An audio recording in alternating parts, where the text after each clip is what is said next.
Morning guys, welcome to Formula 1 news. Drama back on the menu ahead of the Australian Grand Prix after a shambolic pre-season from Aston Martin in both Barcelona and in Bahrain. The question that everyone wants to know, who's pointing the fingers and who is to blame for this predicament? Newey came out and said the battery pack of Honda is nowhere near good enough, the way that it interacts with the other part of the car, but Honda now come out and say no, it's Newey's fault for pushing things too hard and getting us into this predicament. What happens next? Because it does not appear that Aston Martin and Honda are seeing eye to eye right now. Can they resolve these issues either before the season starts, unlikely, or as the season goes on? Very much into your thoughts in the comments. Hit the like button if you enjoy. Subscribe if you're new as always. Thanks for all the supporters of late.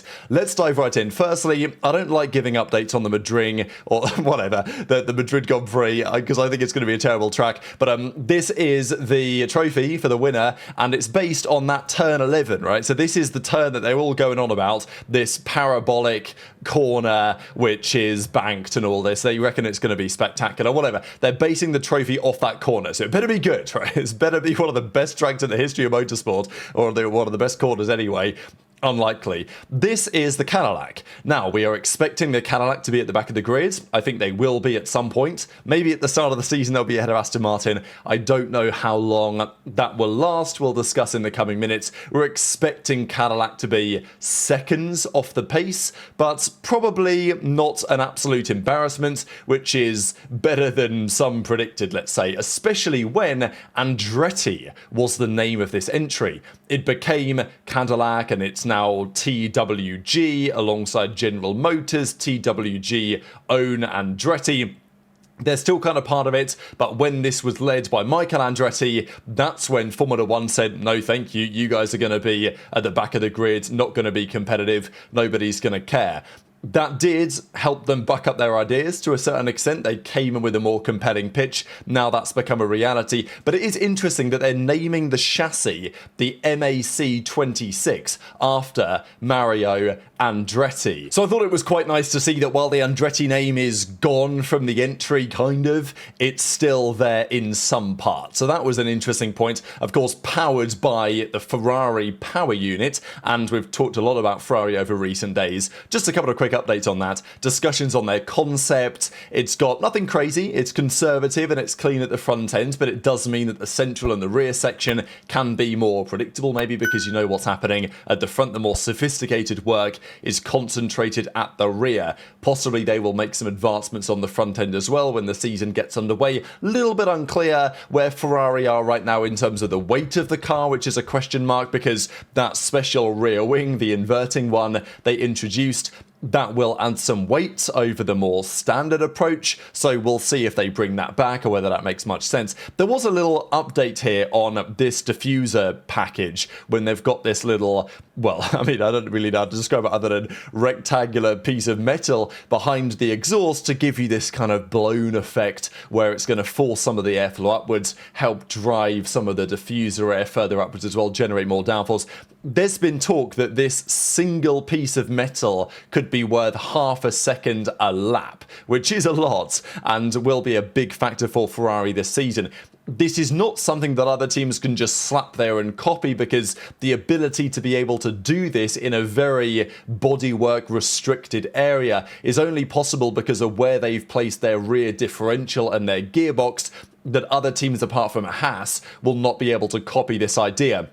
What was interesting is that this was, even though it is legal, this was debated heavily between Ferrari and the FIA for some time. Apparently it took a 6-week back and forth between Ferrari saying, hey, this is what we're looking to do, can we do it? And the FIA saying, whoa, that looks like it shouldn't be possible, before eventually agreeing, okay, that is fine, just about, and it has implications because this was not something easy to get approved. This was a very intelligent Ferrari idea that may prove pivotal in this title battle this season. Again, it will depend on upgrades this year, who's going to win the championship. Ferrari might have the best car right now. Mercedes might have the best engine right now.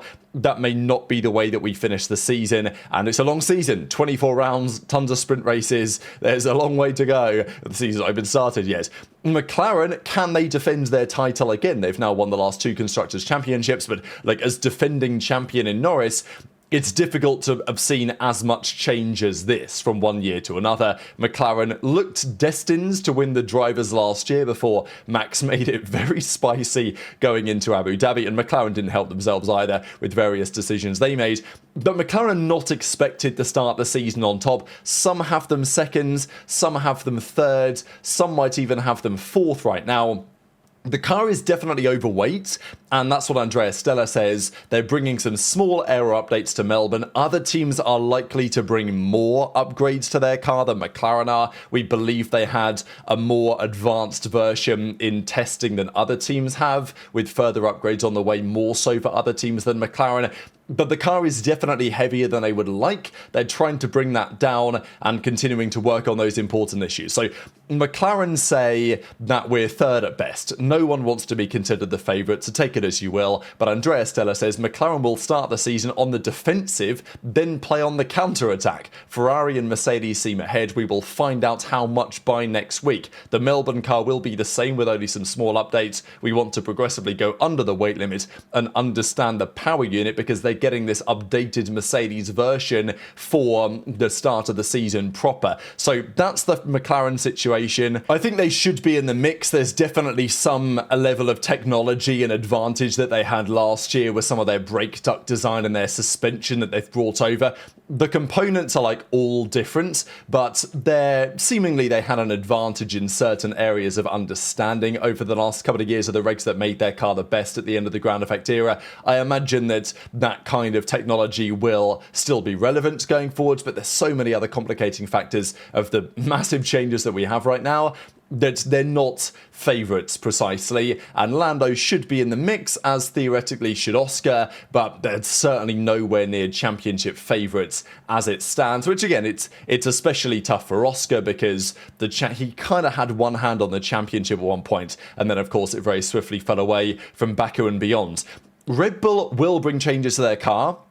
They're expected, as other teams are, to bring quite the development for Melbourne and beyond. But Max says, no, the colour will stay the same, because people were saying, oh, is it going to be a totally different Red Bull? Is it going to be a Spec B that we're going to see? And he says, no, I doubt that. But yeah, the colours will stay the same. So yes, they will bring upgrades. That is the conclusion there. The other quick update from yesterday, just after I recorded yesterday's video actually, was on the Petronas fuel. So there's been lots of drama about this as of late.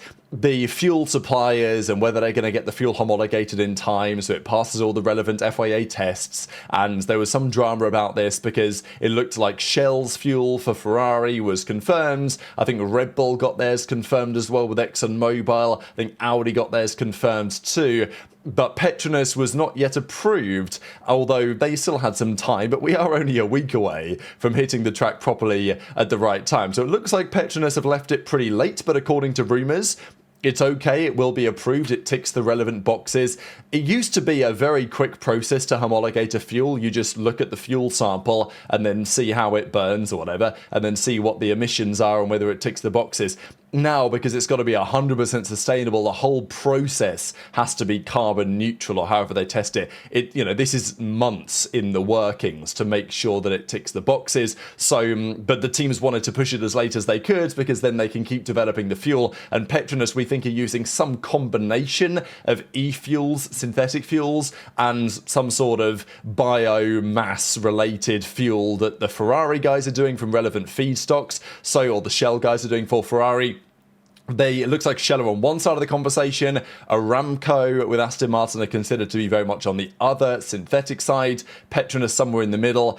That's kind of only rumours right now. We'll see how the season continues as to whether that's a relevant conversation or not. But there is a feeling that the unreliability that we saw from Mercedes on the last couple of tests in Bahrain may have been related to finally putting those new fuels in the car and it causing a few issues. But no issue for Mercedes was anywhere near as big as what we saw at Aston Martin. So the key debate in recent days has been, given all the investment and development and ambition and passion around that Aston Martin project, how are they going to fare? Adrian Newey is in. This is presumably Alonso's final chance to give it a go for the third World Championship. There's been enough runway now. They've got the wind tunnel underway, although later than they wanted. They only got the wind tunnel underway from April. So they were 4 months delayed, and Newey only joined in like March last year. So they were, Newey says they were 4 months behind the curve of where other teams are. obviously not ideal, and Newey has very aggressive and ambitious visions for what he wants that car to look like, but they've got an unbelievable factory and facility there in Silverstone. They should be a championship contender very soon. Their goal, presumably, was to compete this year. Right now, that looks a very long way away from happening. And it wasn't long ago we were talking, oh, if Ferrari mess up this year, maybe Leclerc could go to Aston Martin. Maybe Verstappen could go to Aston Martin.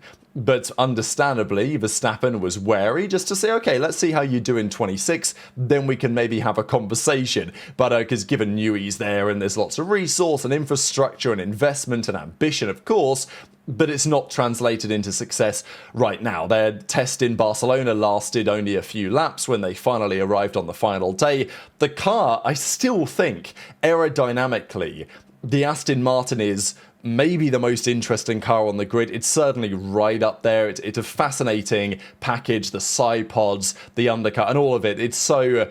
Well, Newey said it wasn't particularly aggressive as far as he was concerned, but it looks pretty extreme compared to many of the other cars on the grid. It is a shame that we're not going to see much of it, because it's going to be at the back of the grid, or even not even in the Grand Prix at all, having conked out after 10 laps or something, right? That's where they genuinely stand right now. So we know that the power unit is the crux of the issue. The question is it about the power unit, or is it about the way that the power unit is getting packaged, the cooling and other features like that with the car? So Honda, they now have a proper kick up the backside, and they had emergency meetings on the engine. They say the main cause of the problem was that abnormal vibrations were causing damage to the battery system. Now, there was some debate. Peter Winter had an expert on his channel talking about the likely problem here is overheating of the battery and, you know, the potential for thermal runaway and stuff like this. This is due to both engine flaws and the extreme design of the AMR 26. They're intending to fix something before Melbourne, so they can at least maybe finish the race. That would be a good step. In terms of making serious progress, we've talked in recent days that maybe the third race in Japan, ideally the second race in China, but there is a feeling that Aston Martin are effectively writing off the first two Grand Prix of the season. Now, Newey is calling the shots over there. He's the managing technical partner and the team principal and the chief designer, right? Now, Craig Skinner worked with Newey at Red Bull for a long time, and recently he was let go or left. It's a little bit unclear exactly what's happened. But Craig Skinner was obviously not a big name. He was the chief designer. He wasn't a big as name as the technical director or the chief technical officer. But he was still a key figure, and, well, he was there during the ground effect era as the chief designer and has been with Red Bull for some time. Apparently, Newey wants him as part of the Aston Martin situation. There is a feeling at Aston Martin they've hired a lot of people and a lot of very talented people over the last couple of years. They now have a huge payroll with lots of staff. The real question is, how do you organise all of that talent in a sensible way? You've got Enrico Cardile coming in, you've got loads of other very, very talented engineers, but Newey's the top man, he's calling the shots, and I'm sure that he would have come in there and seen, and we've already seen changes. Andy Cowell's gone from his position, he's now working in Japan with the engine side. You know, lots of changes. These things take time to make happen, but it feels that there is a level of discord internally at Aston Martin. Not everyone is seeing eye to eye. Not everyone is thinking about things in the same way. And maybe they just grew their staff too quickly and they're running into these internal political issues. They're also running into some serious finger pointing, and we'll get to that in a second. So Newey has a plan to fix this, and he will want to kind of build that team in his own image, but that takes some time to do. The feeling is extreme vibrations were causing the engine to break. They couldn't run the engine very hard, and when they tried to, then it would break, as we saw, because everything was vibrating and it was damaging the system of the battery. So the Honda racing guys, they sat down to do a press conference to talk about some of these issues, what they're doing to resolve it, how the team is working on it. And they say, during the pre-season tests, we noticed abnormal vibrations. The cause of the problem was that these vibrations were damaging the battery. But he says, look, we're working 24/7 24/7, all hours of the day, to try and find some countermeasures for the first round of the season. This was what was causing the problems. But it's not just one single problem, right? It is a structural resonance problem where the engine, the chassis, and the battery casing are not interacting in a strong way. That's causing the issue. So, look, the engine is additionally believed to be underpowered, first of all.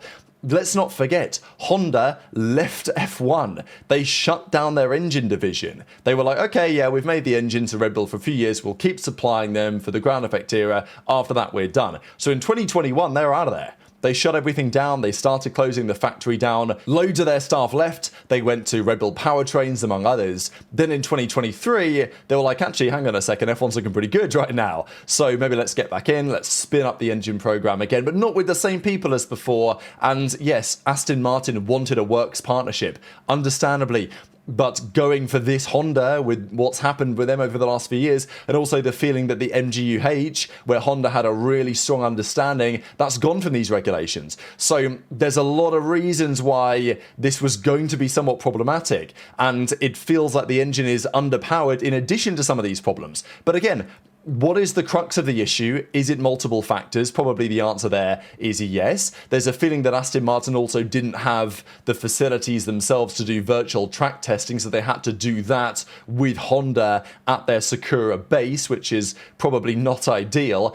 But they were expecting some vibration, but they found a lot of vibration. So this is the debate. Andy Cowell is now out there in Japan working with HRC. The Honda guys are talking about it and saying, look, we've got a difficult project, many elements here. We're going to go for the win. We're not sure how long it's going to take. But this is where things got kind of interesting in terms of the finger pointing and who's to blame. Because we saw Adrian Newey the other day said that the Honda battery will not recharge anywhere near the 350 kilowatts that it could. It doesn't even reach 250 kilowatts, which it currently is allowed to. That's a problem, and that's what Newey said.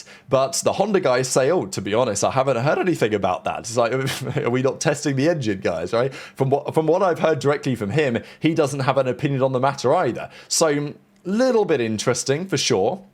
We then saw the following comment. Head of Honda F1 said the following: since Newey joined, almost everything we had done had changed. We haven't changed the engine structure, but everything else, including the peripheral equipment and how it's attached to the bodywork, has changed. The two-level batteries, this is interesting, right? You've got the engine, you've got the power pack, obviously bigger than before with the new battery tech and all of that.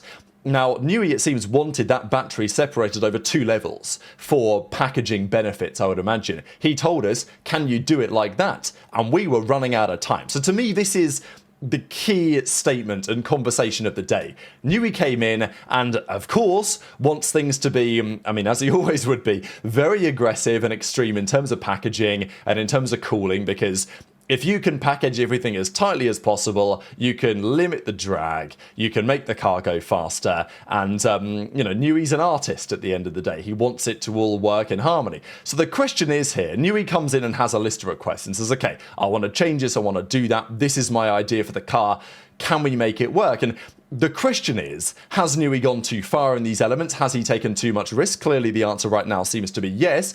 The argument also would be, well, look, if Aston really intend to win, either now or at some point in the future, they've got to beat Mercedes, Ferrari, Red Bull, McLaren, the absolute titans of Formula One that they're trying to get into the same ballpark as. They've got to take a serious amount of risk at some point to get themselves a better package. Maybe this year they should have, pulled back a little bit, and maybe Newey was just way too ambitious with his intentions here.